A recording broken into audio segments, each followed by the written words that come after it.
Hello, नमस्कार, प्रणाम, good morning. Current affairs के इस विशेष वीडियो लेक्चर में मैं आप सभी का तहे दिल से इस्तकबाल करता हूं।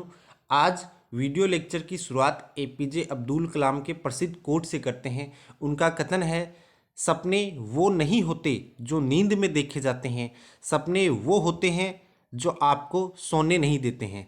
मतलब मेहनत इतनी शिद्दत से करो कि कामयाबी आपके कदम चूमे। आज 16 अक्टूबर है। 15 अक्टूबर की जो करंट है उसकी हम चर्चा करेंगे। 15 अक्टूबर एपीजे अब्दुल कलाम की जयंती थी, तो उसके संदर्भ में हमसे एग्जाम में क्या मतलब जो अत्यावश्यक जरूरी फैक्ट हैं उनकी हम यहाँ पे चर्चा करेंगे। तो आज इनका एपीजे अब्दुल कलाम का जो पूरा नाम है, पहले तो सबसे पहले वही जान लो। अबुल पाकीर जैनुल अब्दीन अब्दुल कलाम, ये इनका पूरा नाम है। पी जे अब्दुल कलाम, हम एपीजे अब्दुल कलाम बोलते हैं ना, वो इनका पूरा नाम है। ठीक है। एपीजे अब्दुल कलाम की जयंती कब थी? 15 अक्टूबर को थी। इन्हें भारत का मिसाइल मैन के नाम से जाना जाता है। जो भारत के विकास में इसकी भूमिका थी इनकी, वो विज्ञान और तकनीकी के क्षेत्र में इनकी महती भूमिका रही है। इनके जन्म दिवस को प्रतिवर्ष विश्व छात्र दिवस के रूप में मनाते हैं। ये आपके लिए बहुत ज़रूरी अच्छा फैक्ट है। आगे क्या क्या है, इनको भारत सरकार के द्वारा भारत रत्न पुरस्कार जो है वो 1997 में दिया गया था। जो भारत के नागरिक पुरस्कार हैं उनकी शुरुआत आई थिंक 1954 से हुई थी। नागरिक पुरस्कारों की शुरुआत भारत के जो हैं 1954 से इनकी शुरुआत हुई थी। 4 प्रकार के भारत में नागरिक पुरस्कार हैं। ठीक है। एक तो है भारत रत्न, उसके बाद में है पद्म विभूषण, उसके बाद में पद्म भूषण, उसके बाद में है पद्म श्री। सबसे नीचे है पद्म श्री, सबसे ऊपर है भारत रत्न। तो इनको जो भारत रत्न है वो 1997 में दिया जा चुका है। सॉरी, ये 19 ये 54 है, 94 नहीं है। ठीक है। इन पद्म भारत में जो पद्म पुरस्कार यानी नागरिक जो पुरस्कार है उनकी शुरुआत 1954 में होती है। ठीक है। भारत रत्न। अब अन्य पुरस्कार कौन सा है इनको? पद्म विभूषण यानी भारत का जो दूसरा सबसे बड़ा पुरस्कार है वो उससे भी एपीजे अब्दुल कलाम को सम्मानित किया गया था, जो कि 1990 में ये पुरस्कार इनको दिया गया था। एपीजे अब्दुल कलाम की प्रसिद्ध रचना है विंग्स ऑफ फायर। ये मतलब एपीजे अब्दुल कलाम से आपको जयंती है, इसलिए एग्जाम में इनसे रिलेट कर से करके हमको कंपटीशन एग्जाम में प्रश्न पूछे जाते हैं। विंग्स ऑफ फायर इनकी बुक है। एक बुक इनकी मोस्ट और है, उसे बोलते हैं इंडिया विजन 2020, इंडिया विजन 2020। ठीक है। हाँ, अब इनके बारे में जो अन्य चीज़ें हैं, जैसे इनका जन्म जो है वो तमिलनाडु के रामेश्वर में हुआ था, और इनका निधन जुलाई 2015 में शिलोंग जो है मेघालय की जो राजधानी है शिलोंग, यहाँ पे ये किसी यूनिवर्सिटी में लेक्चर दे रहे थे। इस दौरान इनको कार्डियक यानी वो हार्ट अटैक से इनका निधन हुआ था। ठीक है। एपीजे अब्दुल कलाम के संदर्भ में जितने भी आपके एग्जाम ओरिएंटेड जो फैक्ट थे, मैंने उन्हें सभी को कवर करने का प्रयास किया है। इसलिए वीडियो लेक्चर पे यदि नए हैं तो वीडियो को लाइक करें, चैनल को सब्सक्राइब करें। नेक्स्ट पर्सन की 2 नंबर की करंट की चर्चा की हम बात करते हैं। वैश्विक भूख सूचकांक 2022 अभी हाल ही में जारी की गई है। तो इसमें भारत की जो रैंक है वो है 107। सबसे मतलब हमारे लिए दुख की बात है कि जो पाकिस्तान की रैंक है वो हमसे अच्छी है। पाकिस्तान की रैंक है 99वीं। ठीक है। कुल देश कितने थे? तो कुल 121 देशों का सर्वे किया गया था। किन के द्वारा किया जाता है? ये रिपोर्ट कौन प्रकाशित करता है? रिपोर्ट वार्षिक रूप से प्रकाशित की जाती है। कंसर्न वर्ल्ड वाइड और वेल्थ हंगर लाइफ के द्वारा ये रिपोर्टें प्रकाशित होती है। 2021 में जो भारत की रैंक थी वो थी 101। ठीक है। यानी 2001 में 101 थी, 2000 अभी 22 चल रहा है ना, 2000 सॉरी 1 नहीं है 2021, माफ़ी चाहता हूँ, 2021 की मैं बात कर रहा हूँ। 2021 में भारत की रैंक थी 101वीं, लेकिन 2022 में जो रैंक है वो हो गई 107वीं रैंक हो गई है। यानी भारत में जो भुखमरी की हालात हैं वो लगातार जो मतलब रैंक है वो गिरती चली जा रही है। लेकिन जितने भी भारत के जैसे पड़ोसी देश हैं, पाकिस्तान हो गया, श्रीलंका हो गया, नेपाल हो गया, इनकी स्थिति काफ़ी अच्छी है। ठीक है। आगे बात करते हैं। यहाँ 0 को बेस्ट माना जाता है, जबकि 100 को गंभीर भूखमरी वाले देशों में शामिल करते हैं। हाँ, ये आपको अच्छी चीज़ें हैं। यानी अब कोई ये सोचता है कि 101 रैंक है और कुल देश है 121। कुल कितने देश है? 121। और भारत को रैंक मिली है 107वीं। ठीक है। अब कुछ बच्चे ऐसे भी सोचते हैं कि 107 मिली है 121 देशों में, लेकिन यहाँ पे जिसको 0 रैंक मिलती है ना, उसको सबसे बेस्ट माना जाता है। यानी वहाँ पे उस देश को में ऐसा माना जाता है कि भुखमरी जो है वो न के बराबर है।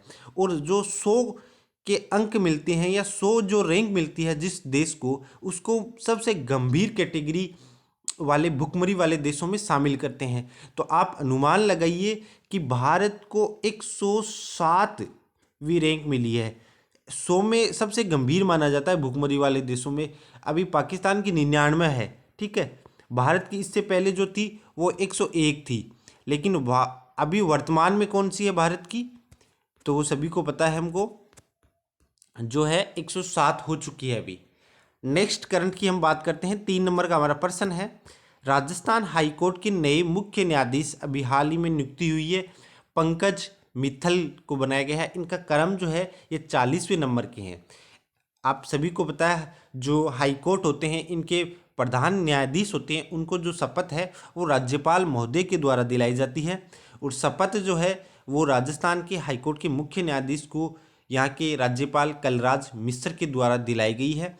वहीं सुप्रीम कोर्ट के मुख्य न्यायाधीश को जो शपथ है वो भारत के राष्ट्रपति के द्वारा दिलाई जाती है। अब संवैधानिक स्थिति क्या है उसकी हम बात कर लेते हैं। मेरा ये प्रयास है कि एग्जाम ओरिएंटेड करंट से संबंधित मैं एक प्रश्न नहीं लेके आता हूँ, उससे सराउंडिंग जितने भी मतलब अत्यावश्यक फैक्ट हैं जो कि एग्जाम में पूछ सकते हैं या स्टैटिक जीके को मजबूत करते हैं, उसके लिए सभी फैक्ट को मैं जो छोटी सी हमारी क्लास होती है 15 से 20 मिनट की, उसमें इंक्लूड करने का प्रयास करता हूं। यदि प्रयास पसंद आता है तो चैनल को सब्सक्राइब अवश्य कर लें। संवैधानिक स्थिति क्या है?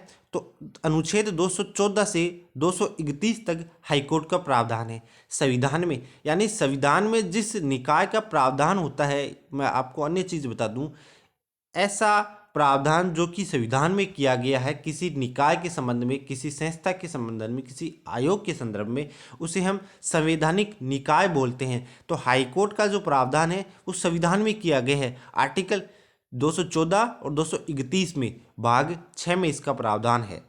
ठीक है। इसलिए ये हाईकोर्ट जो है ये एक संवैधानिक निकाय है। वैधानिक वे निकाय होते हैं जिनका प्रावधान संविधान में नहीं किया जाता है। नेक्स्ट की बात करता हूँ आगे। रिट क्षेत्राधिकार, जो सुप्रीम कोर्ट है उनका रिट क्षेत्राधिकार आप सभी को पता है। सुप्रीम कोर्ट जो रिट जारी करती है, 5 प्रकार की रिट जारी होती है। बंदी प्रत्यक्षीकरण, प्रतिषेध की, ठीक है, अधिकार परीक्षा रोकने की, वो इस प्रकार के कुल 5 रिट जारी करती है। सुप्रीम कोर्ट जो रिट जारी करती है वो अनुच्छेद 32 के तहत सुप्रीम कोर्ट रिट जारी करती है। अनुच्छेद 32 को बाबा साहब भीमराव अम्बेडकर ने संविधान की आत्मा भी कहा था। हाईकोर्ट जो रिट जारी करती है वो अनुच्छेद 226 के तहत 5 प्रकार की रिट जारी करती है। रिट क्या होता है? तो रिट जो कोर्ट का एक लिखित आदेश होता है उसे हम रिट के नाम से जानते हैं। नेक्स्ट की बात करते हैं। राजस्थान यहाँ पे क्या कर लेना आपको। राजस्थान के प्रथम मुख्य न्यायाधीश कौन थे?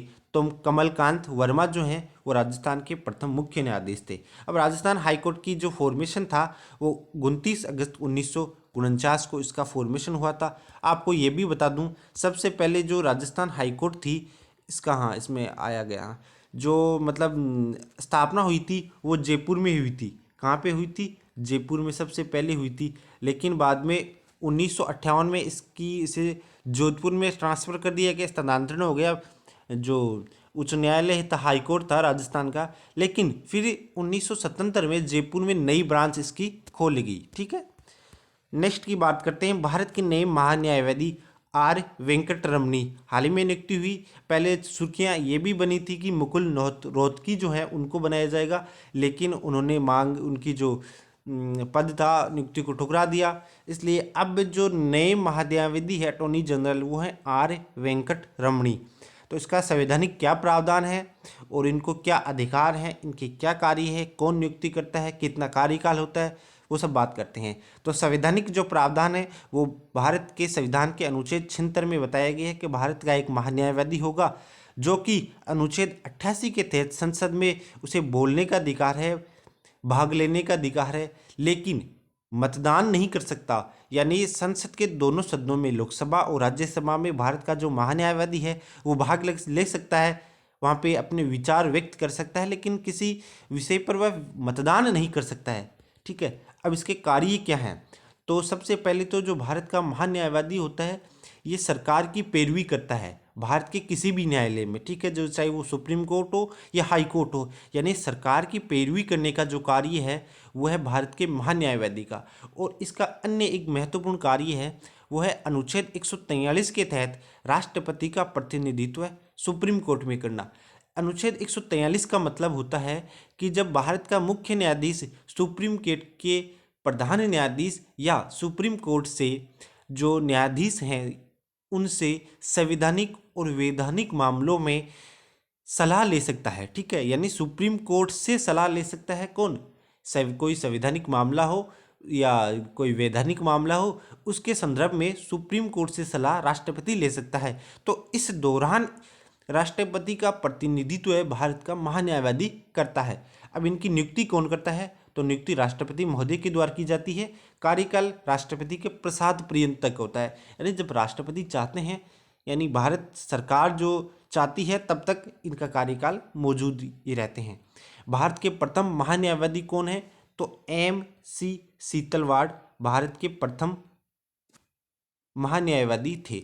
आपको ये बताना है कमेंट सेक्शन में कि राज्य में जो महाधिवक्ता होता है, राज्य का महान्यायवादी, उसका प्रावधान संविधान के किस आर्टिकल में दिया हुआ है।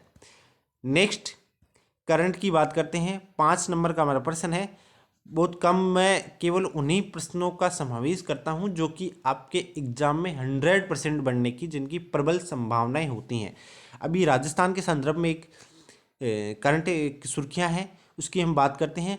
कटकड़ को नई उप तहसील की मंजूरी दी गई है। श्रीमान अशोक जी गहलोत के द्वारा, यहाँ के मुख्यमंत्री हैं, ठीक है, उन्होंने इसको मंजूरी दी है। तो ये किस जिले की उप तहसील बनाई जाएगी? तो ये करौली जो जिला है इसकी ये उप तहसील बनाई जाएगी। यदि चैनल पर नए हैं तो चैनल को सब्सक्राइब करें और वीडियो को लाइक करें। जय हिंद, धन्यवाद।